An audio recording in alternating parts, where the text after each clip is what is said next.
یہ ایک ایسے رائٹر کی کہانی ہے، وہ جو کچھ بھی لکھتا تھا وہ سچ ہوتا جا رہا تھا، یہاں تک کہ ایک چڑیل اس کے ناول سے نکل کر حقیقی دنیا میں آ گئی تھی۔ اگر آپ نے اس کہانی کو شروع سے نہیں سنا تو ڈسکرپشن میں آپ کو اس کا لنک مل جائے گا۔ فرحاد علی صاحب اطمینان سے اپنے عمل میں مصروف تھے، دنیا و مافیا سے بے خبر۔ انہوں نے طارق اور شیلا کو سختی سے منع کیا تھا کہ خاموشی سے اپنی جگہ بیٹھے رہیں۔ یہ اور بات تھی، وہ دونوں اٹھنے کی کوشش کرتے ہوئے بھی شاید زمین سے چپک گئے تھے۔ پھر اچانک چیخوں کا سلسلہ تھم گیا، ہر طرف ایک سکوت چھا گیا، بالکل ایسے جیسے طوفان سے پہلے سمندر پر سکون ہو جائے۔ یہ خاموشی بالکل پراسرار تھی، ایسا لگتا تھا جیسے زمین و آسمان، نجم و قمر کی گردش رک گئی ہو، جیسے وقت کو کسی کا بے چینی سے انتظار ہو۔ پھر وہ آ گئی جس کا انتظار تھا۔ موم بتی کا شعلہ تھر تھرا رہا تھا، موم بتی سے نکلنے والا دھواں ایک مرغولے کی شکل اختیار کرتا گیا۔ جیسے جیسے دھواں چھٹا، اس سے وہی حسین چہرہ نمودار ہونے لگا جو 2 دن قبل طارق کے ایمان کو ڈگمگا چکا تھا۔ وہ مجسم حسن اپنی تمام تر دل آویزیوں اور رعنائیوں کے ساتھ آن موجود تھا۔ ایک لمحے کے لیے شیلا احساس کمتری کے اتھاہ سمندر میں ڈوب گئی۔ شیلا کا حسن اس ملکہ طلسم کے سامنے ریت کے ذرے کے مانند تھا۔ شاید وہ بھی شیلا کی سوچ میں پڑ چکی تھی۔ اس نے ایک نظر طارق کو دیکھا، پھر شیلا پر حقارت آمیز نظر ڈالتے ہوئے بولی، تم اے حقیر نادان لڑکی، تم ملکہ طلسم کے مقابلے پر اس حقیر کیڑے کی مدد سے طارق کو چھیننے آئی تھی۔ افسوس، تو کس قدر نادان ہے۔ فرحاد علی ایک دم کھڑے ہو گئے۔ وہ بولے، تو خود کو کیا سمجھتی ہے کمذات؟ ابھی میں تجھے بتاتا ہوں کہ میں کیا کر سکتا ہوں۔ دیکھتا ہوں تو کیسے اس نوجوان کی زندگی سے کھیلتی ہے۔ تو مجھ سے ہم کلام ہونے کی کوشش کر رہا ہے، مگر نہیں، میں تیری بات کا برا نہیں مناؤں گی، مگر میں تجھے تیری اوقات ضرور یاد دلاؤں گی تاکہ آئندہ کبھی کوئی طارق کو بہکا نہ سکے۔ وہ بہت اتراتی ہوئی گویا ہوئی۔ فرحاد علی کے انزلات کھنچ گئے، انہوں نے منہ میں کچھ بڑبڑایا اور ایک جھٹکے سے دونوں ہتھیلیوں کو جوڑ کر شمع کی جانب کر دیا۔ ایسا کرنے کی دیر تھی کہ شمع سے آگ کی لٹیں ابھرنے لگیں اور اس بلا کے خوبصورت جسم کو گھیرنے لگیں۔ لیکن یہ کیا، اس کے چہرے پر تو سکون تھا، مگر سکون پھر وہ اسی ادائے دلربائی سے بولی، بے وقوف انسان، تو کیا سمجھتا تھا کہ تو مجھے جلا دے گا؟ شاید تو مجھ سے واقف نہیں، میں نارا دیوی ہوں، نارا دیوی، میں تو خود نار ہوں، اور تو مجھے جلانے چلا ہے۔ میں جو خود شعلوں سے غسل کرتی ہوں، تو جیسے کمذات میرے تلوے چاٹتے ہیں، تو مجھے جلانے چلا ہے۔ اپنی آگ کا انجام دیکھ بدبخت۔ اتنا کہہ کر نارا دیوی نے ہاتھ سے چھت کی طرف اشارہ کیا اور پھر فرحاد علی کے عین سر پر خون کی بارش برسنے لگی۔ غلیظ خون فرحاد علی کے پورے جسم کو بھگو رہا تھا۔ خون سے اٹھنے والی بدبو نے طارق اور شیلا کا سانس لینا محال کر دیا تھا۔ خود فرحاد علی کا یہ عالم تھا جیسے ان پر تیزاب ڈالا جا رہا ہو۔ ان کی ہڈیوں تک حرارت محسوس ہو رہی تھی۔ پھر آہستہ آہستہ شعلے سرد پڑنے لگے، فرحاد علی کا جسم فالج زدہ ہونے لگا۔ دیوی کے لبوں پر شیطانی مسکراہٹ پھیل گئی۔ وہ بولی، تیرے ساتھ جو کچھ ہوا وہ تیرا اپنا کیا دھرا ہے، اب ایک وار میرا بھی دیکھ، پھر نہ جانے کیا ہوا۔ فرحاد علی کی پشت پر ایک سیاہ ہاتھ نمودار ہوا جس نے اسے گردن سے پکڑ کر ہوا میں بلند کیا اور پھر شمع پر پٹخ ڈالا۔ فرحاد علی کا ماتھا شمع کے شعلے سے ٹکرایا اور شعلہ بجھ گیا۔ اس کے ساتھ ہی وہی چیخوں کا سلسلہ دوبارہ شروع ہو گیا۔ دیوی کھلکھلا رہی تھی، پھر وہ اچانک شیلا کی جانب مڑی اور بولی، سن لڑکی، جسے تو اپنانا چاہ رہی ہے وہ میرا ہے، میرا رہے گا۔ اس کی آرزو چھوڑ دے، کہیں ایسا نہ ہو کہ تو جان سے ہاتھ دھو بیٹھے۔ اتنا کہہ کر دیوی طارق کی جانب متوجہ ہوئی اور بولی، طارق تم صرف میرے ہو، دنیا کے کسی عالم میں اتنی طاقت نہیں کہ مجھے زیر کر سکے، صرف تم ہو جو مجھے زیر کر سکتے ہو، لیکن طاقت سے نہیں، محبت سے۔ اور ہاں، مجھ سے بچ کر نکلنے کا خیال دل سے نکال دو، میں آسمان کی وسعتوں میں بھی تمہیں تلاش کرنے کی قوت رکھتی ہوں، تم تک رسائی کے لیے مجھے زمان و مکان کا پابند ہونے کی ضرورت نہیں۔ اتنا کہہ کر نارا دیوی کھڑکی کی جانب بڑھی، آخری مرتبہ مڑ کر طارق کی طرف دیکھا اور پھر فرحاد علی کی طرف اشارہ کرتے ہوئے بولی، اسے دیکھ لو، یہ ساری زندگی اپاہجوں کی طرح گزارے گا، اس کے اختیار میں صرف زبان ہے، باقی جسم میں گوشت کا ڈھیر ہے، یہ جب تک زندہ رہے گا لوگوں کو مجھ سے الجھنے سے منع کرتا رہے گا، اور اس کا یہ حال، یہ سب تمہاری وجہ سے ہوا۔ مجھے امید ہے کہ اب تم کسی کی زندگی کو خطرے میں نہیں ڈالو گے۔ پھر نارا دیوی ہوا میں تحلیل ہو کر کمرے سے نکل گئی۔ کمرے میں گھپ اندھیرا تھا۔ طارق بمشکل بلب کے سوئچ کو تلاش کرنے میں کامیاب ہوا۔ کمرے میں عجیب دھنگا مشتی کا عالم تھا۔ اب کمرے میں نارا دیوی تھی، نہ فرحاد علی پر گرنے والا خون تھا، بس فرحاد علی تھے جن کا تمام جسم اکڑا ہوا تھا، یا وہ دائرہ تھا جس میں وہ اپنے آپ کو محفوظ خیال کر رہے تھے۔ طارق اور شیلا نے انہیں بمشکل چارپائی پر لٹایا۔ ان کی حالت عجیب تھی، ان کا سارا جسم بے حرکت تھا، ان کی آنکھوں میں بے بسی کے آنسو تھے۔ ادھر شیلا شرم کے مارے زمین میں گڑی جا رہی تھی کہ ان کی وجہ سے فرحاد علی کی یہ حالت ہوئی۔ فرحاد علی نے شیلا کی اندرونی کیفیت کو محسوس کرتے ہوئے کہا، بیٹی اداس مت ہو، مجھے اپنی اس حالت کا قطعی افسوس نہیں، افسوس تو یہ ہے کہ میں تمہیں مصیبت سے نجات نہ دلا سکا، وہ واقعی طاقت میں میری سوچ سے بھی زیادہ ہے۔ طارق جو اب تک خاموش تھا تڑپ کر بولا، انکل آخر آپ کو صحیح حالت میں لانے کا کوئی تو طریقہ ہوگا۔ فرحاد علی خفیف سی مسکراہٹ کے ساتھ بولے، نہیں بیٹا، یہ نارا دیوی کا وار ہے، اسے کوئی نہیں کاٹ سکتا۔ ہاں، نارا دیوی ہی اسے واپس لے سکتی ہے، مگر وہ ایسا کبھی نہیں کرے گی۔ اب تو شاید بقیہ عمر چارپائی پر ہی گزرے۔ طارق اور شیلا کی آنکھوں سے آنسو رواں تھے۔ اچانک کمرے کا دروازہ کھلا اور شارق مسکراتا چہرہ لے کر کمرے میں داخل ہوا۔ اس نے بھائی اور انکل کو سلام کیا، پھر حالت کی نزاکت دیکھتے ہوئے بولا، کیا بات ہے بھابھی، انکل کی طبیعت خراب ہے کیا؟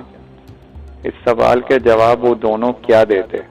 شیلا نے مصنوعی ہنسی ہنستے ہوئے اسے کہا، نہیں کوئی بات نہیں، ذرا انکل کی طبیعت خراب ہو گئی ہے، ابھی ٹھیک ہو جائیں گے، تم اپنا کام کرو۔ شارق نے ایک لمحے کے لیے شیلا کی آنکھوں میں جھانکا، پھر معنی خیز انداز میں بولا، آپ کو آنکھوں میں آنسو؟ اچھا، تو اب بھابھی دیور سے جھوٹ بھی بولنے لگی ہیں۔ پھر شارق فرحاد علی سے مخاطب ہوا اور بولا، کیوں انکل، کیا ہوا آپ کی طبیعت کو؟ فرحاد علی بولے، کچھ نہیں بیٹا، بس جسم میں کچھ اکڑاہٹ ہے۔ بہت برا ہوا۔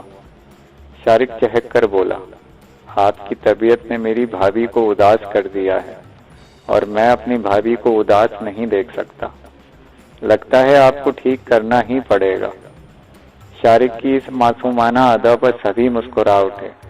شیلا جو شارق سے حقیقتاً بہت محبت کرتی تھی، اسے شارق پر بے انتہا پیار آیا۔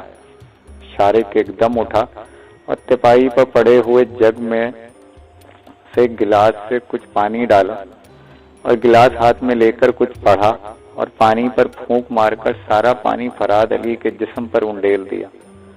فراد علی کے جسم میں ایک جھرجھری سی پیدا ہوئی اور انہیں تمام جسم میں آگ سی لگتی ہوئی محسوس ہوئی۔ وہ گھبرا کر اٹھ کھڑے ہوئے، پھر خود ہی حیران رہ گئے۔ وہ اٹھ سکتے ہیں۔ انہوں نے اپنے ہاتھ پاؤں ہلا جھلا کر دیکھے، ان کے تمام بدن میں حرکت موجود تھی، وہ ہر طرح سے حرکت کر سکتے تھے۔ انہوں نے حیرت سے طارق اور شیلا کو دیکھا، پھر ان کی نگاہیں شارق پر جم گئیں جو سکون سے بیٹھا مسکرا رہا تھا۔ اب بھی اس کی نگاہیں میں وہی ابدی سکون تھا جو اس کی سب سے بڑی خوبی تھی۔ طارق، شیلا اور فرحاد علی بے چین تھے یہ جاننے کے لیے کہ شارق کے پاس کون سی قوت تھی۔ شارق ان کے چہرے پڑ چکا تھا، وہ ان سے پہلے ہی بول اٹھا۔ کائنات کی ایک حقیقت یہ بھی ہے کہ اندھیرا روشنی پر غالب نہیں آ سکتا، روشنی بھی اندھیرے میں چھپ نہیں سکتی۔ بس روشنی سے عشق کرو، تمام کائنات کا نور تم میں خود سے مٹائے گا۔ یہی زندگی ہے، یہی بندگی ہے۔ اتنا کہہ کر وہ چپ چاپ کمرے سے نکل گیا۔ پیچھے اس کے الفاظ کی بازگشت تھی جو طارق، شیلا اور فرحاد علی کے کانوں میں گونج رہی تھی۔ اچھا خاصا لکھا جا چکا تھا، چنانچہ میں کاغذ لپیٹ کر بستر پر تھوڑی دیر آرام کرنے لیٹ گیا اور پھر گھر کا سودا سلف خریدنے کے لیے بازار کی راہ لی۔ مرزا جی کے گھر اس روز کافی چہل پہل تھی۔ ان کے بھائی اور اہل و عیال بلا اطلاع آن دھمکے تھے۔ گھر کے پرسکون ماحول میں ہنگامہ برپا ہو گیا تھا۔ طارق اور شہلا اپنے ہم عمروں کے ساتھ گپ شپ میں الجھے ہوئے تھے۔ بیگم مرزا بھی خواتین کے ساتھ مصروف بیٹھی تھیں۔ خود مرزا صاحب اپنے بھائی کے سسر اور برادر نسبتی کے ساتھ بیٹھے ہوئے باتیں کر رہے تھے۔ ہوا یوں کہ مرزا صاحب نے بہت عرصہ قبل انہیں لاہور آنے کی دعوت دی تھی، مگر مصروفیات کی وجہ سے وہ لوگ نہ آ سکے۔ اب جو آخری بار مرزا صاحب اسلام آباد گئے تو سب کی اچھی خاصی عزت افزائی کر آئے، جس کے نتیجے میں یہ پورا لشکر آن دھمکا تھا، اور مرزا جی تھے کہ خوشی سے پھولے نہ سما رہے تھے۔ وہ تو پہلے ہی مجلسی آدمی تھے اور اب تو ان کے ہاں مجلسیں ہونی تھیں۔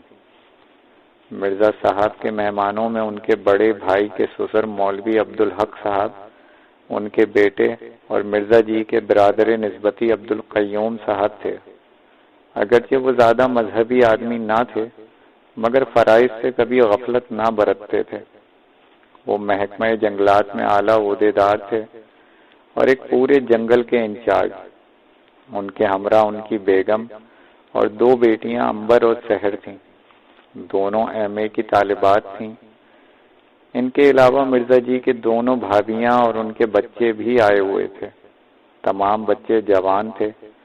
مرزا جی کے بڑے بھائی علی مرزا کا ایک بیٹا اور دو بیٹیاں تھیں۔ بڑی بیٹی مہر تعلیم مکمل کر چکی تھی، منجلا بیٹا فیصل ایم اے انگلش کر رہا تھا اور چھوٹی بیٹی کوثر بی اے میں پڑھ رہی تھی۔ دوسرے بھائی ناصر مرزا کے بچوں میں بڑا بیٹا قمر اپنے والد کا کاروبار چلا رہا تھا اور چھوٹی بیٹی سمینہ فائن آرٹس کی طالبہ تھی۔ مرزا جی کے گھر میں عید کا سا سما تھا۔ کیونکہ مہمانوں کی آمد سے گھر بھر گیا تھا، اس لیے شیلا اپنی والدہ سے اجازت سے وہاں رکی ہوئی تھی۔ مولوی صاحب اور ان کے صاحبزادے خاصے دلچسپ آدمی تھے۔ خوب محفل جمی تھی، مگر میں جلدی نکل آیا کیونکہ ایک تقریب کے سلسلے میں مجھے 3-4 روز کے لیے کراچی روانہ ہونا تھا۔ چند مباحثے اور شاید ایک کتاب کی تقریب رونمائی میں بھی شرکت کرنا تھی، اس لیے میں وہاں جلدی سے نکل کھڑا ہوا۔ مرزا جی کے مہمان تو مہینہ بھر یہیں رہنے والے تھے، چنانچہ 3-4 ایام کے لیے رخصت لے کر واپس آ گیا۔ ٹرین اسٹیشن سے نکل چکی تھی۔ کچھ ہی دیر میں شہر کے ہنگامے کافی پیچھے رہ گئے، منظر بدلتے جا رہے تھے۔ میرے اندر کا مصنف ہر شے میں اپنے ناول کا اگلا حصہ کھوج رہا تھا۔ سفر کافی لمبا تھا۔ کچھ دیر ادھر ادھر کا جائزہ لینے کے بعد میں نے اپنے کمپارٹمنٹ کا دروازہ اچھی طرح بند کیا اور اپنے ناول کا مسودہ نکال کر بیٹھ گیا۔ کیونکہ یہ ناول زندہ کرداروں پر مشتمل تھا، اس لیے میں ناول والے مرزا جی کے گھر بھی وہی مہمان پہنچا دیے جو اصل مرزا جی کے گھر پر آئے ہوئے تھے۔ طارق اور شیلا مہمانوں میں مگن تھے، ایسے میں وہ دیوی کے بارے میں سوچنا بھی نہیں چاہتے تھے، مگر نہ جانے کیوں انہیں دھڑکا لگا ہوا تھا۔ شیلا طارق سے بہت کچھ پوچھنا چاہتی تھی، مگر شارق کچھ بتانے پر آمادہ نہ تھا۔ اس کے عجیب رویے نے شیلا کو جھنجھلا دیا تھا۔ سرے شام ہی بیٹھک کھچا کھچ بھر گئی۔ ہر طرف سے باتوں اور قہقہوں کی صدائیں بلند ہو رہی تھیں۔ نوجوانوں میں اس وقت ہدف طارق تھا۔ سب مل کر شارق کو چڑھا رہے تھے۔ نوجوانوں میں اس وقت ہدف تنقید شارق تھا۔ سب مل کر شارق کو چڑھا رہے تھے۔ حیران تھے، آخر شیلا نے ایسا کیا کر دیا کہ شارق ہر وقت اس کے پلو سے بندھا رہتا تھا۔ کسی اور کے لیے تو وہ ناک پر مکھی نہیں بیٹھنے دیتا تھا۔ شیلا خوشی سے پھولیں نہیں سما رہی تھی، جبکہ شارق کے چہرے پر وہی دھیمی سی مسکراہٹ رہتی تھی جو اس کی انفرادیت تھی۔ ان سب کے باوجود شیلا بار بار لرز اٹھتی تھی۔ نارا دیوی کے خونی پنجے اسے چشم تصور سے بھی خوفزدہ کر رہے تھے۔ شارق اس کی اندرونی کیفیت سے باخبر تھا، اس لیے وہ شیلا کے قریب آیا اور بولا، بس بھائی اب بھول بھی جاؤ اس واقعے کو۔ شیلا ایک دم چونکی اور بولی، کون سی بات؟ مگر شارق کے سامنے نہ جانے کیوں اسے بننا بھی نہیں آتا تھا۔ شیلا نے ایک بار پھر پوچھا، پیارے بھائی اب تو بتا دو تم نے کیا جادو کیا تھا؟ مجھے یقین ہے تم سب کچھ جانتے ہو مگر بتانا نہیں چاہتے۔ شارق چہک کر بولا، چلو اچھا سب معلوم ہے، پھر بتاؤ کیا کر لو گی میرا؟ اس کے جواب پر شیلا سٹپٹا گئی اور بناوٹی ناراضگی کا اظہار کرتے ہوئے بولی، جاؤ میں تم سے بات نہیں کرتی۔ کیوں جی؟ لگ گئی چپ؟ شارق برجستہ بولا، ایسے ہی موقعوں کے لیے کم علمی کو نعمت قرار دیا گیا ہے۔ بھول جاؤ سب کچھ، جو نہیں کر سکتے اس کی فکر میں ہلکان مت ہو۔ بس اتنا یقین رکھو، جو شخص کچھ کر سکتا ہے وہ بے خبر نہیں، اور جس ہاتھ میں سب کچھ ہے اس پر یقین کامل رکھو، اور یہ کہ مظلوم کی مدد لازم ہے اور ظالم کو دوام نہیں۔ بات میں دم تھا، اور یہی شیلا کے لیے سب کچھ تھا۔ سوچ کی اڑان تب تھمی جب مہر نے پوچھا، کیوں جی؟ دیور بھابھی میں کیا راز و نیاز ہو رہے ہیں؟ ذرا ہمیں بھی تو خبر ہو۔ ہم تو نہیں بتاتے، شیلا نے شارق کی جانب دیکھتے ہوئے کہا۔ شارق نے لقمہ دیا، آپ بھی جب اپنے دیور سے کھٹپٹ کریں گی تو ہم بھی نہ پوچھیں گے۔ اس بات پر کئی جانب سے قہقہے پڑے۔ خالی صوفے سے اٹھنے والے قہقہے کی صدا نے شیلا کو سٹپٹا دیا۔ اس کا دل اچھل کر حلق میں آ گیا۔ صوفے پر وہی سایہ دراز تھا۔ خوف سے شیلا کی آنکھیں پھیل گئی تھیں۔ گھبراؤ نہیں بھابھی، ایزی ہو جاؤ، شارق نے پر اطمینان مگر دبی ہوئی آواز میں کہا۔ اس مرتبہ جواب سائے نے دیا، کیوں جی؟ آپ خود کو پہلوان سمجھتے ہو؟ دونوں کی نگاہیں ایک دم خالی صوفے کی طرف اٹھیں۔ شیلا کا دل بری طرح دھڑک رہا تھا، جبکہ شارق کے چہرے پر وہی ابدی سکون و اطمینان نظر آ رہا تھا۔ وہ اطمینان سے بولا، اس بارے میں آپ اپنی رائے بیان کیجئے۔ سایہ بولا، یقیناً مجھے حیرت ہے، جو تم نے کیا اسے تو دنیا کا بڑے سے بڑا عامل بھی نہیں کر سکتا تھا، مگر تم میرا کچھ بگاڑ نہیں سکتے۔ اتنا تو مجھے پتا ہے کہ میرا انجام تمہارے ہاتھ میں نہیں۔ غلط سمجھتی ہو تم، شارق تیز لہجے میں بولا۔ صرف اتنا ٹھیک ہے کہ تمہارا انجام فی الحال میرے ہاتھ میں نہیں۔ مجھے اس الجھی ہوئی ڈور کا جیسے ہی سرا مل گیا، سمجھو تم گئی۔ سائے نے ہنس کر کہا، یہ ارادے ہیں، مگر یاد رکھنا میں تمہارے بھائی کو حاصل کر کے رہوں گی۔